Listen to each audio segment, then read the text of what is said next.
Okay, we're back in Springfield with Representative Pam Roth from the 75th District, another one of our great, another member of our great freshman class. And Pam, tell us, your background is as a CPA. Right, I'm a CPA, been in accounting all my life, so owned my own business at one point in time, and been very active in community and that kind of thing, so in terms of finance. So. Sure, and Pam is my seatmate, so we get to talk a lot about different bills and budgets. And what has amazed you, coming from the private sector, you know, with your pure thinking now, you get into Springfield, you have this background in accounting and finance. What has amazed you or what has shocked you about the process, about our budgeting process? I think the most amazing thing to me is prior to this year, it's my understanding that the state didn't start with a revenue number. As you do at your house and I do at my house, I start with, I know what my income's going to be for the year, and you kind of work from there. And it's a foreign concept to this state, so it's exciting for me that I'm part of something new in doing the revenue and then minus expenses for the first time. And so, for the first time in my 9 years, it's exactly what's happened. We have decided upon a conservative estimate of what our revenues will be. Right. And then we've subtracted out what? We subtracted out the debt service, so that's the debt that we owe on the interest that we owe on our debt. Right. We subtracted out the insurance payments for state employees. We've subtracted out the pension payments, which is great because I know in years past that hasn't been done. And then the mandatories to the local government, so the LDGF fund, motor fuel tax and sales tax, which is great. So that's like subtracting out the things that you know you got to pay, your mortgage, your electric bills, that kind of thing. And then you come to a number that's your discretionary spending, and that'll be divvied up amongst the 5 appropriation committees. And so what is left after making those payments, which is the fiscally responsible thing to do? Right. We have shorted the pension. We have a pension problem now partly because the state has shorted the pension traditionally and very heavily this decade. But so what is left after going through this process is in essence the checkbook that's left to fund state government. Exactly, exactly. So I would consider that our, quote, discretionary spending. That's how we're going to fund the 5 appropriations. I am one of the few members that sit on 2 appropriation committees, education as well as human services.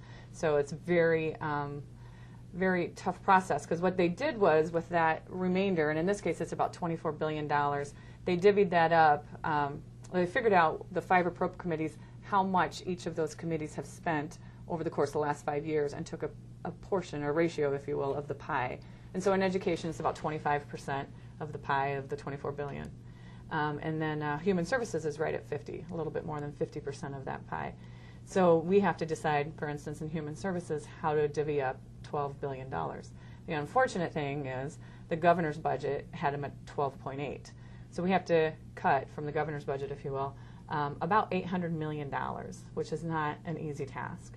So what we've been doing over the course of the last couple months is having hearings from all the different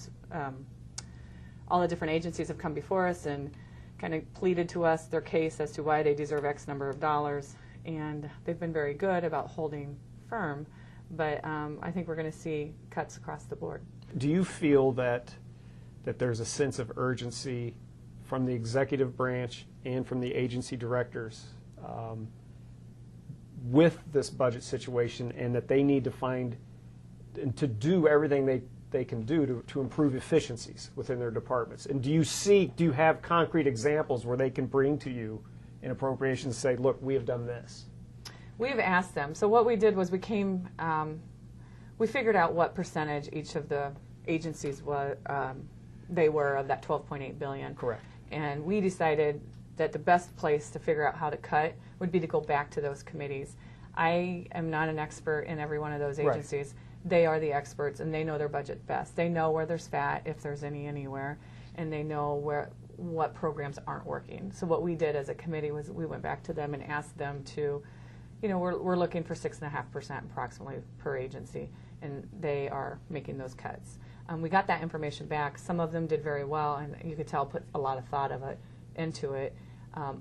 Several of them did not. So we will be making those decisions for them, which is unfortunate because coming from private sector, I worked at a large nuclear plant.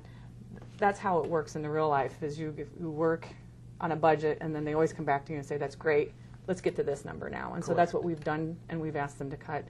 And a lot of them came back great. and many of them chose to not take it too serious. So we'll be doing that for them. And I think it's important to try to find cuts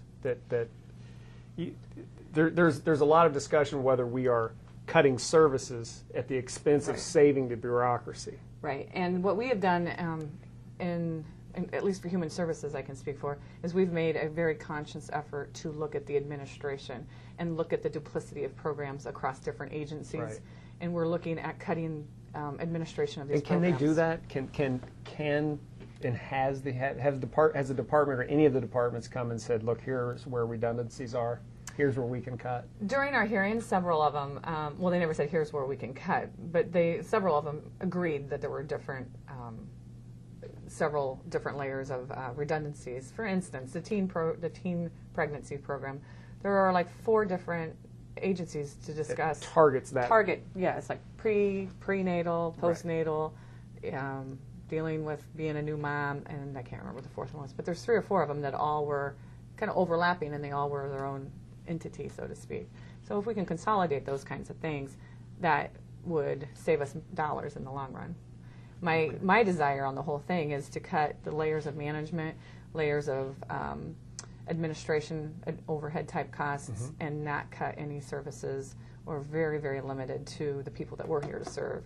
And I am very firm on that in our meetings, and I think everyone in human services, at least in education, are all about how can we keep the services and maybe cut the administration costs. Because I think everybody can agree we have a big bureaucracy here that maybe we can lessen the load.